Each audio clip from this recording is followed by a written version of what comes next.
دولة قطر وجمهورية مصر العربية والولايات المتحدة الأمريكية الإعلان عن نجاح جهود الوساطة المشتركة بوصول طرفي النزاع في قطاع غزة إلى اتفاق بشأن تبادل الأسرى والرهائن والعودة إلى الهدوء المستدام وصولا لوقف دائم لإطلاق النار بين الجانبين.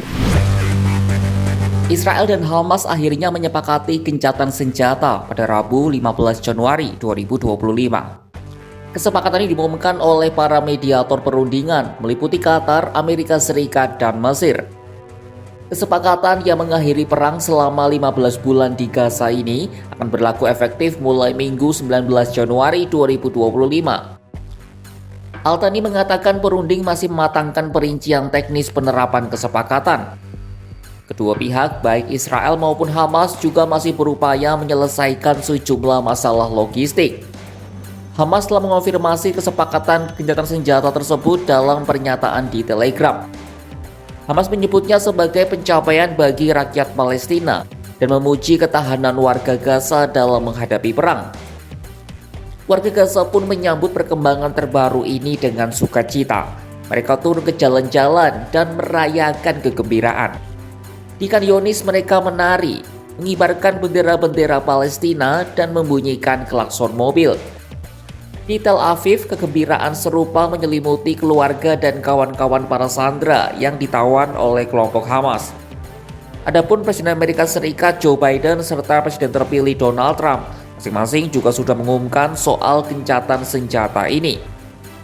Joe Biden mengatakan bahwa selain pembebasan sandera, warga Palestina kini dapat kembali ke rumah mereka dan menerima bantuan kemanusiaan yang melimpah. Sementara Trump juga mengumumkan kalau kesepakatan pembebasan sandera telah dicapai. Sebelum ini Trump mengancam akan memberikan konsekuensi berat jika Israel dan Hamas tidak menyepakati gencatan senjata sebelum pelantikannya pada 20 Januari 2025 mendatang. Lantas, apa saja isi ketentuan dalam gencatan senjata kali ini?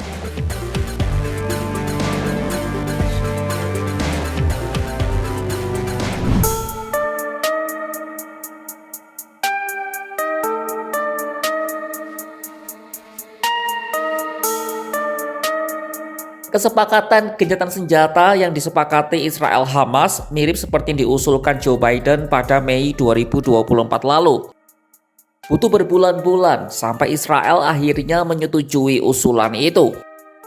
Berdasarkan kesepakatan, gencatan senjata akan dibagi dalam beberapa tahap. Tahap pertama akan berlangsung selama 42 hari. Pada tahap ini sebanyak 33 sandera warga Israel akan dibebaskan. Mereka adalah perempuan, anak-anak, dan laki-laki berusia di atas 50 tahun. Gelombang pertama ini juga termasuk perempuan anggota Israel Defense Force atau IDF yang diculik saat serangan 7 Oktober 2023 lalu. Tel Aviv mewajibkan semua orang berusia di atas 18 tahun menjadi tentara atau pasukan cadangan, baik itu perempuan atau laki-laki. Mereka tidak tergabung dalam pasukan aktif berstatus sebagai pasukan cadangan yang harus siap bertempur kapanpun. Sementara Israel hanya menyebutkan beberapa warga Palestina dari Gaza dan tepi barat akan dibebaskan dari tawanan tanpa menyebut jumlah pastinya. Selama 42 hari ini, militer Israel akan menarik pasukannya dari daerah Gaza yang padat. Tetapi sejumlah pejabat Israel menyatakan tidak akan ada penarikan pasukan sepenuhnya sampai seluruh warga Israel dibawa pulang dari Gaza. Bahkan pasukan Israel masih ditempatkan hingga 800 meter dari perbatasan Israel-Gaza. Al-Thani mengungkap tahap pertama ini juga termasuk pengiriman bantuan kemanusiaan skala besar ke Gaza. وتسهيل مغادرة المرضى والجرحى لتلقي العلاج. كما تتضمن المرحلة الأولى أيضا تكثيف إدخال المساعدات الإنسانية وتوزيعها الآمن والفعال على نطاق واسع في جميع أنحاء قطاع غزة. Sebanyak 600 truk yang membawa bantuan kemanusiaan direncanakan akan memasuki Gaza setiap hari. Setelah gencatan senjata berlangsung selama 16 hari, para pihak akan mulai merundingkan tahap kedua. Di tahap ini semua sandera akan dibebaskan dari Gaza. Hal ini berlaku bagi tentara dan warga sipil yang ditawan kelompok-kelompok perjuangan Palestina setelah serangan 7 Oktober 2023. Merujuk pada usulan Biden, pada fase ini pasukan Israel akan sepenuhnya mundur dari jalur Gaza. Gencatan senjata permanen juga diharapkan dapat terrealisasi. Selanjutnya di tahap terakhir alias fase ketiga, akan dilakukan rekonstruksi dan stabilisasi besar-besaran di Gaza yang didukung oleh Amerika Serikat dan komunitas internasional. Nantinya rumah-rumah, sekolah, dan rumah sakit di Gaza akan dibangun kembali. Amerika Serikat juga akan bekerjasama untuk memastikan Hamas tidak dapat mempersenjatai diri kembali untuk mencegah terulangnya insiden serangan 7 Oktober. Tahap ini diperkirakan memakan waktu 3 hingga 5 tahun.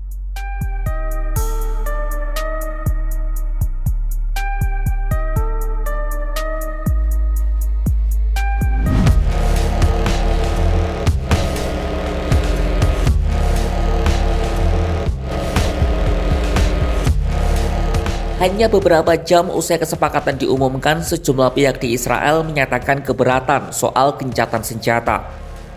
Perdana Menteri Israel Benjamin Netanyahu tak kunjung menyatakan menerima kesepakatan itu. Ia berkilah tanggapan resmi pemerintah Israel akan disampaikan setelah perincian teknis penerapan selesai disepakati. Seorang pejabat Israel mengungkap tanggapan resmi masih menunggu persetujuan Kabinet Keamanan dan Pemerintah yang akan bersidang pada Kamis 16 Januari 2025. Sejumlah pejabat Israel sudah menyatakan menolak gencatan senjata. Salah satu yang paling vokal adalah Menteri Keuangan Bezalel Smotrich. Smotrich yang beraliran ultra kanan menyebut kesepakatan itu buruk dan berbahaya bagi keamanan nasional Israel. Penolakan juga disampaikan politisi ultra kanan lain, Itamar Ben-Gvir. Yang menyebut kesepakatan itu tidak bertanggung jawab dan mengancam akan keluar dari koalisi penyokong pemerintahan Netanyahu. Meski mendapat sejumlah penolakan, kesepakatan diperkirakan tetap akan mendapat persetujuan. Menteri Luar Negeri Israel Gideon Sa'ar yakin mayoritas akan menyetujui gencatan senjata jika sampai ada pemungutan suara kabinet. Netanyahu pun sudah menelpon Biden dan Trump untuk mengucapkan terima kasih. PM Israel itu juga direncanakan akan segera berkunjung ke Washington.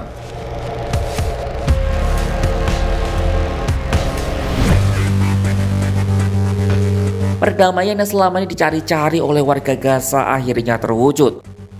Setelah berbulan-bulan, Israel Hamas tak kunjung bersepakat soal gencatan senjata. Dan setelah melewati berkali-kali putaran perundingan, kesepakatan gencatan senjata akhirnya disepakati oleh Israel Hamas dan akan mulai berlaku pada Minggu 19 Januari 2025. Para sandera akan dibebaskan. Bantuan kemanusiaan juga direncanakan mengalir deras, mengisi setiap sudut Gaza yang telah hancur akibat perang selama 15 bulan. Ini PR-nya tinggal menunggu Israel memberikan pernyataan resmi bahwa mereka menerima kesepakatan ini. Saksikan perkembangan di Gaza hanya di kanal YouTube Kompas.com.